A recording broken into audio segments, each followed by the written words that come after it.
raised a seed round of capital way back in 2012, a Series A investment in 2014, and then a Series B in 2016.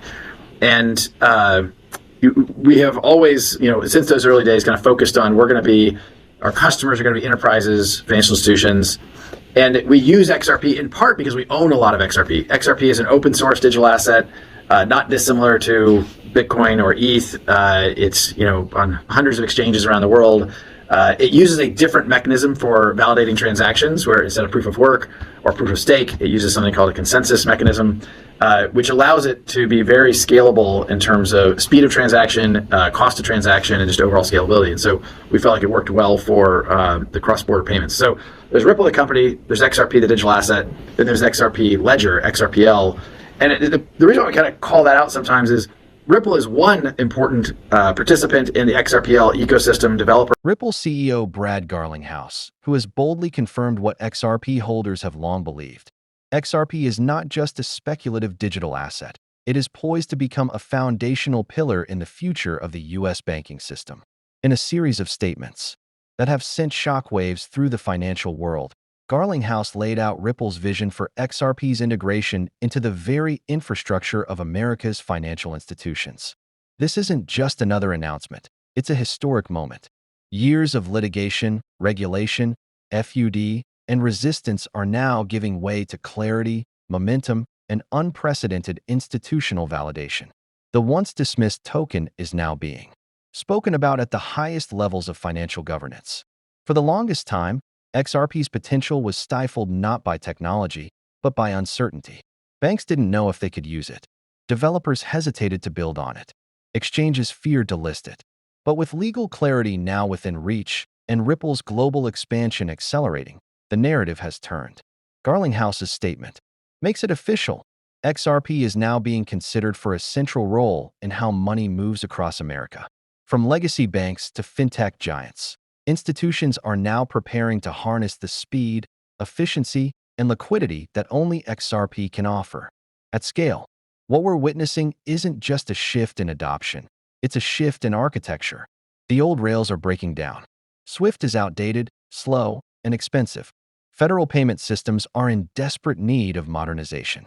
And XRP, with its lightning-fast settlement, low fees, and interoperability, fits perfectly into this new framework. Ripple has already proven XRP's effectiveness in Asia, Europe, and the Middle East. Countries like Japan and the UAE are already integrating XRP into banking systems. But now the United States, the most significant financial system in the world, is finally opening the door. This means domestic bank-to-bank transfers, cross-border settlements, and even CBDC interoperability could soon be powered by the XRP ledger. The implications of this are staggering. Ripple's partnerships are quietly growing behind the scenes. Discussions with U.S. regulators, federal agencies, and major financial players are no longer rumors. They're now forming the foundation of a system that could eclipse anything we've seen in modern finance. Imagine a world where your paycheck settles in seconds, not days, where mortgage payments, tax refunds, and business-to-business settlements happen with instant finality, where your bank isn't just a gatekeeper of funds, but a participant in a decentralized, efficient, and transparent global value network. That world is coming, and XRP is at the center of it. Brad Garlinghouse isn't just making statements, he's issuing a declaration of intent. Ripple is no longer fighting for legitimacy. It has already won that battle. Now it's scaling, integrating, and expanding. The XRP ledger is already processing millions of transactions. But what happens when those numbers are multiplied by a national banking system? We're talking about hundreds of billions, even trillions in transactional volume.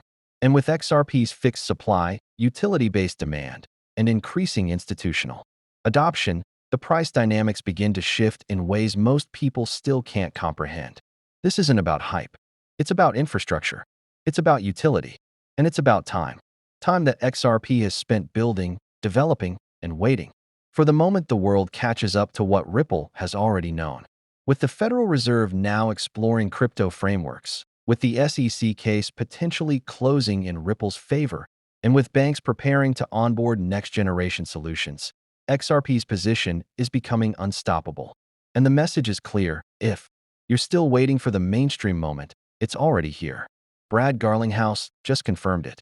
XRP will be a key component of the new US financial order, not in the distant future, not as a possibility, but as an inevitability. The future is tokenized. The rails are real-time. And the coin at the center is XRP. Eurozone has officially selected the XRP ledger for its 12-month digital euro pilot program. Beginning in June 2025, this decision marks a tectonic shift in how central banks view digital assets and distributed ledger technology. The announcement is nothing short of monumental. For years, blockchain enthusiasts and financial analysts alike have speculated about which blockchain platform would become the backbone of future central bank digital currencies, CBDCs.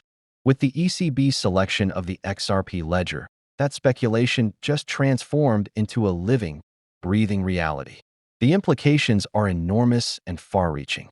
First, it validates the technological supremacy of the XRP ledger, renowned for its speed, energy efficiency, scalability, and low transaction fees.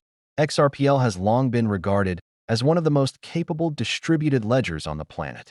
But now, with the weight of the ECB behind it, XRPL's reputation isn't just technical, it's institutional. This move by the ECB sends a powerful message to other central banks, regulators, and financial institutions across the globe. The XRP ledger is not only viable, but it's also preferable. The digital euro pilot will test XRPL's real-world applications in a fully regulated, highly scrutinized environment, and the results of this program could dictate the digital economic framework of the European Union for decades to come.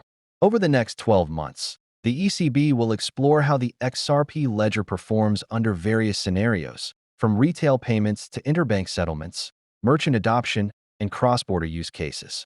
This is XRP operating at the highest stakes imaginable, proving itself not just to the crypto community, but to governments, multinational banks, and billions of future users.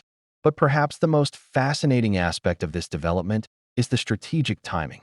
With the United States still grappling with crypto regulation and the SEC's war on Ripple still unresolved, Europe is now pulling ahead by embracing blockchain integration head-on. It's a geopolitical shift. The EU isn't waiting. It's building. It's adapting. And it's choosing XRPL as the foundation of its digital monetary experiment. The ripple effects, no pun intended, will be enormous. Institutional interest in XRP is likely to surge, prices could see substantial upward pressure, and Ripple's vision of Internet of Value is taking a major step toward realization. The ECB's pilot program represents not just a test of technology, but a signal of intent to modernize currency, streamline finance, and reduce reliance on traditional, cumbersome payment rails. For XRP holders, this is validation. For skeptics, this is a wake-up call. And for the future of finance, this could very well be the inflection point that turns a bold vision into global infrastructure. June 2025 is no longer just a date on the calendar. It's the moment where the XRP ledger goes from being a disruptor to becoming a pillar of the new digital financial era.